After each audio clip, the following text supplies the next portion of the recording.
XFL fans. Hello, football fans. And yesterday, was it yesterday? Today's Wednesday. Yes, yesterday, the XFL named the city of Houston will host all 8 XFL teams for their training camp. Yes, the city of Houston will serve as a training camp for all 8 XFL teams. Why are they doing this? I don't know. Someone correct me if I'm wrong. I have not seen a reason for this, but the one reason I could probably think of is one, weather. Houston is very mild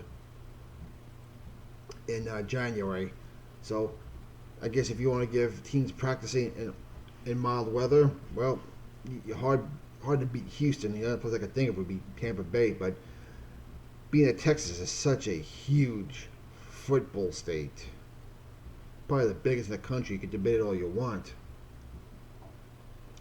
There are a lot of stadiums there available on the high school and college level.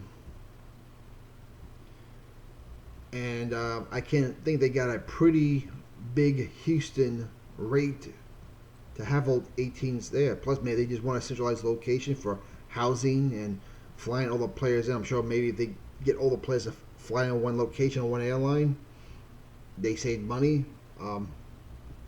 which would be smart in that aspect. Of course, housing, feeding these guys, medical, everything in a centralized location. It probably made it easier for the league. These are the only reasons I could come up with. Now, what sucks about it is that unless you're a fan of Dallas or Houston, you're not going to watch training camp for your team. And for someone like me who was looking forward to going to training camp, oh, I missed out. But if this helps the league in the long run, I'll make the sacrifice and I'll go to the mini camp and I'll wait for the season to start. The success of this league is the utmost important thing here. Now, mini camps will be held in their cities' home cities. So, New York will be doing a mini camp here. DC will be in DC for their mini camp, so on and so forth. So, the mini camps will be held in the home cities, but training camp will be all held in Houston. Now, they have not named the mini camp sites yet, and we're waiting on that. And mini camp is only 14 days away, so interesting why they're taking so long to announce the mini camp spots. I hope they're not still looking. But let's see, as I look down the list here, 5 of the 8 are, looks like high school stadiums, and 3 are college stadiums. So let's go down the list. Dallas Renegades will be at Tully Stadium. DC Defenders will be practicing and doing a training camp at Rice Stadium, a big college stadium. Ironically, a stadium that held Super Bowl 7 between the first Redskins and Dolphins match. The Houston Roughnecks will be playing and training in their home stadium, TDECU Stadium, home of the Houston Cougars football team. So,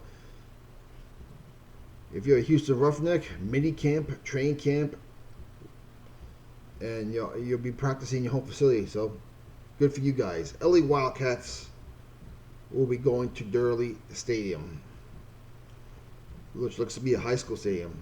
The New York Guardians will be training at Husky Stadium at Baptist University. That's your third college stadium right there. St. Louis Battlehawks will be at Thorne Stadium. The Seattle Dragons will be at Del Mar Stadium. And the Tampa Bay Vipers will be at George Turner Stadium. All these stadiums are in the city of Houston or in the vicinity of the city of Houston. So, those are your training camps sites in the city of Houston for all 8 teams. A little mind-blowing, but hey, folks, it is what it is.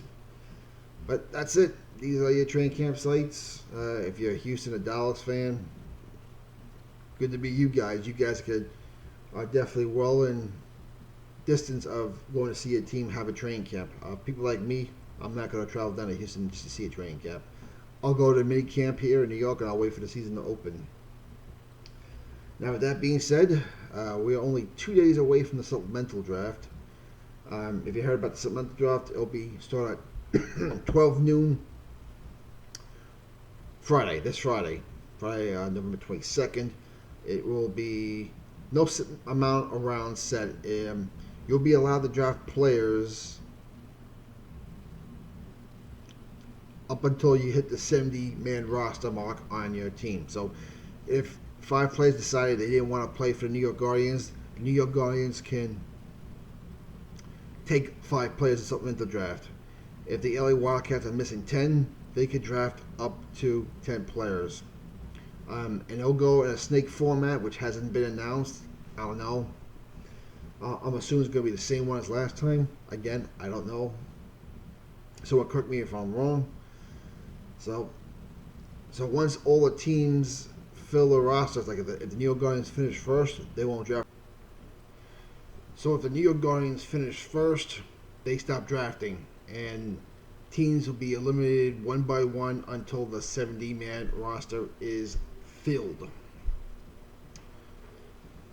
Now, let's see. We're 79 days away from kickoff. We're about 45 days away from training camp, 13 days away from minicamp, 2 days for the supplemental draft, and I would say about 7 days away, guessing, 5 to 7 days from getting jerseys announced. So, folks, fans, let me know what you think about Houston being the central location for all 8 teams.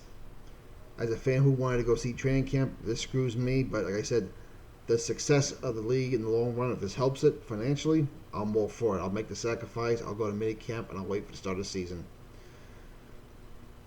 We'll talk to you later, probably Friday, hopefully, when we know how this supplemental draft went. And hopefully after the supplemental draft, the next big announcement for us is either the mini camps and or the football uniforms. We'll talk to you later, everyone. Enjoy your night.